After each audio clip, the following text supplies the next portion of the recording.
You ever notice the stuff in life that we need the most are the things we tend to take for granted, or at least overlook and ignore? Like air, for instance. You don't wake up in the morning going, oh, do I have enough air to breathe? Is there enough oxygen left for me to live the day?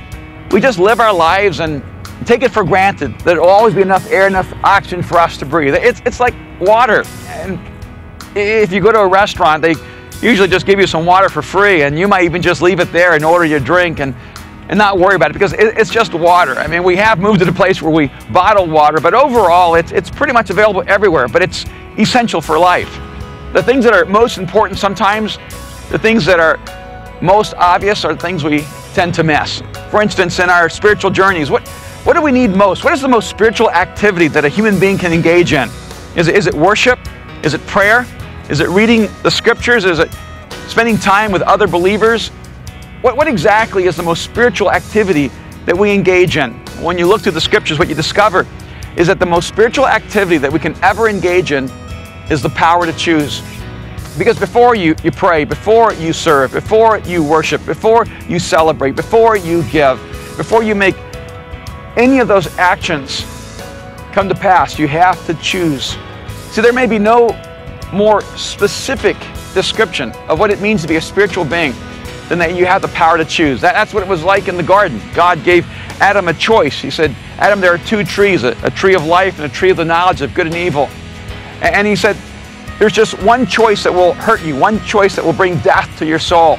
And that's this tree of the knowledge of good and evil. But you can eat from any tree in the garden. And so the story of God and man begins in a garden of choices. And I love the fact that there was just one wrong choice, and every other choice was God.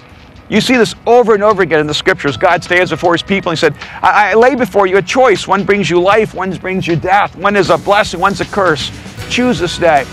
I love how Joshua stood up and said, choose this day whom you will serve. As for me and my house, we will serve the Lord. The power of our spiritual life are the choices we make. That God created you in his image and likeness. And perhaps the greatest evidence that you're a spiritual being is that every day you have to get up and you have to choose. To realize the value of 1 year, ask a student who failed a grade. To realize the value of 1 month, ask a mother who gave birth to a premature baby. To realize the value of 1 week, ask the editor of a weekly newspaper. To realize the value of 1 day, ask a daily wage laborer with kids to feed.